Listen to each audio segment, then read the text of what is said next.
Diferença de tempos entre 2022 e 2023 e Verstappen é o novo Senna, vamos falar sobre isso agora. Olá amigo do Ressaca Fórmula 1, seja bem-vindo a mais um vídeo, eu sou Matheus Pucci. Como eu estava devendo para vocês, vamos falar sobre as diferenças de 2022 para 2023 de acordo com essa tabelinha que você está vendo aí. O comparativo é entre o quali de cada um dos anos e nós temos alguns dados bem interessantes para olhar. Primeiro que a Aston Martin é a equipe que mais evoluiu, tendo uma diferença de 2 segundos e 4. É algo surreal, é algo absurdo. É muito raro a gente ver uma equipe evoluir tanto, principalmente num regulamento que, por mais que tenha tido uma mudança ou outra, ainda assim é um regulamento estável, é um regulamento cuja sua base continua ali. Não é comum ver esse tipo de coisa. Geralmente nós vemos diferenças grandes, um salto de um ano para o outro de uma equipe, na mudança do regulamento, ou seja, seria possivelmente de 21 para 22, ou então de 2008 para 2009, por exemplo, ou 2013 para 14, de 16 para 17, esse tipo de coisa. A Aston Martin deu um salto tão absurdo que dá para ver que fizeram um bom uso do seu tempo de túnel de vento, lembrando que o que as equipes têm para gastar em termos financeiros é exatamente a mesma coisa para todas, então não é que a Aston Martin injetou mais dinheiro, e nem dá para dizer também que a culpa, entre aspas, é da nova fábrica, que é super moderna e tal, porque eles nem estão usando ainda, nem está pronta, eles nem estão lá.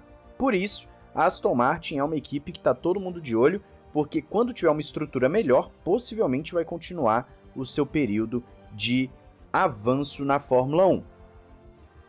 Em segundo lugar está a Williams, o que já não surpreende tanto, porque como foi uma equipe que se arrastou no ano passado e mudaram o foco rapidamente para 2023, estava na cara que iam melhorar um pouco, e melhorou 1 segundo e 200, o que é muito bom também, a gente tem que dar os devidos créditos à Williams, mas mesmo assim você vê que a Williams ainda fica ali do meio para trás, ou seja, é uma equipe que estava tão atrás em 2022, mas tão atrás, que mesmo melhorando 1 segundo, ela ainda continua uma equipe de meio para trás, de segunda metade de pelotão. Isso é preocupante para uma equipe que quer realmente estar brigando mais ferrenhamente lá na frente, e o próprio novo chefe da equipe, que veio da Mercedes, falou justamente que vai ser um processo de anos e não de meses para reconstruir a lendária Williams. No terceiro lugar vem uma grande surpresa, por quê? A Red Bull já era a equipe mais rápida do ano passado, quando acabou a temporada, e tem também o menor tempo de túnel de vento, além da punição. Então o que nós estamos vendo aqui é que a Red Bull, mesmo com toda essa, vamos dizer, restrição, com todos esses empecilhos, conseguiu melhorar 9 décimos, o que também não é comum. A equipe que está no topo tende a melhorar menos do que as que estão vindo atrás, justamente porque as outras têm uma margem maior de crescimento. Só que a Red Bull conseguiu melhorar 9 décimos e o Adrian Newey já falou que eles conseguiram fazer um esquema com as miniaturas do túnel de vento que assim eles não ficam tão impactados pela diferença. Provavelmente as demais equipes vão fazer isso também para poder tirar um pouco desse atraso que o escalonamento gera.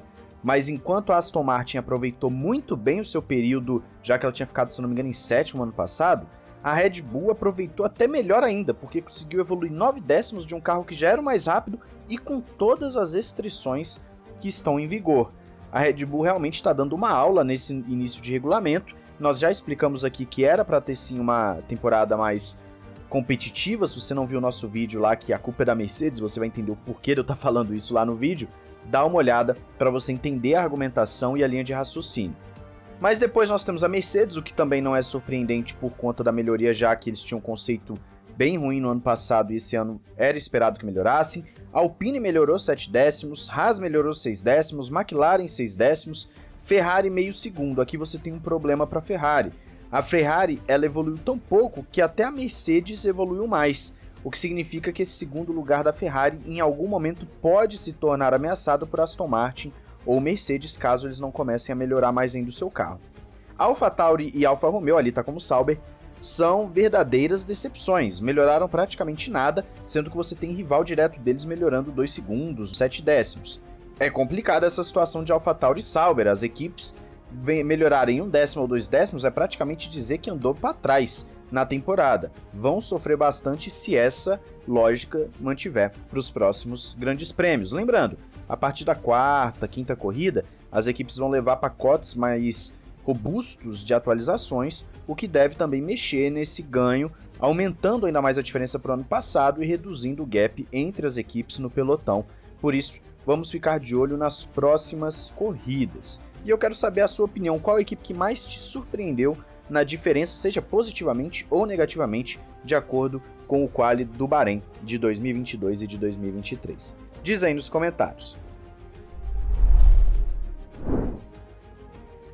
Agora vamos falar do tema principal, que é aquele que até brinquei no Twitter, gera a Terceira Guerra Mundial, que é o seguinte: o AS, através do jornalista Davi Alonso, publicou uma matéria no dia 10 de março, então já tem aí 3 diazinhos, falando sobre o Alonso, que se ele aguentar mais 2 ou 3 anos pode voltar a ser campeão, falando da evolução da Aston Martin, que o Alonso está em boa forma, etc, etc.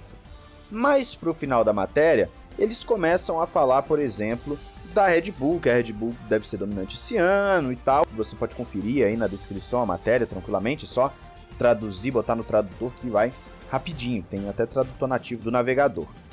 Só que no finalzinho é onde tá o detalhe que aí o nosso seguidor César me marcou lá no Twitter, né? Ele até brincou, faz um vídeo desse aí pra você, né, ser esculachado aí nas redes sociais e tal, que é o seguinte: eles estão falando ali da Red Bull, do Verstappen, blá blá blá, e fala, se quisesse apostar 100 euros em campeão mundial, você apostaria no Verstappen? E aí ele fala que Verstappen é muito bom e assumiu o papel de Ayrton Senna na Fórmula 1 moderna, e com o carro que tem hoje, com a equipe e com o Adrian Newey, é praticamente imparável. Ele ainda cita que Checo é muito bom, mas não tem o instinto assassino ou o instinto matador de Max Verstappen. Esse trechinho final é onde gera a treta, o debate, a guerra. O que acontece aqui? As comparações entre Max e Senna não são novidade.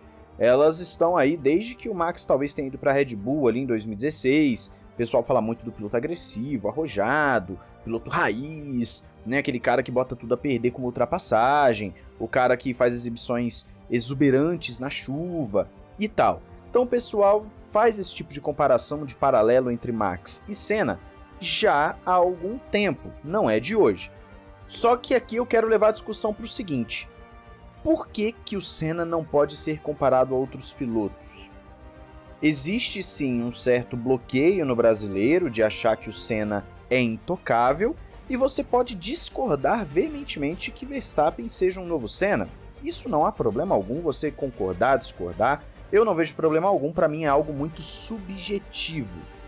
Mas por outro lado, acredito que todos os pilotos estão abertos a comparações, seja Senna, seja Schumacher, seja Hamilton, seja Lauda, seja Moss, seja Fangio, enfim, acredito que todos os pilotos estão abertos a esse tipo de comparação.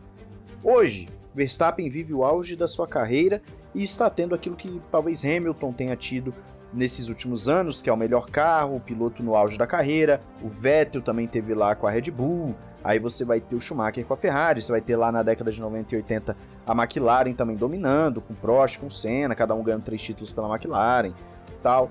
Então esse tipo de coisa é muito complexo de dizer, é muito difícil da gente fazer um paralelo, mas não vejo como absurda a comparação.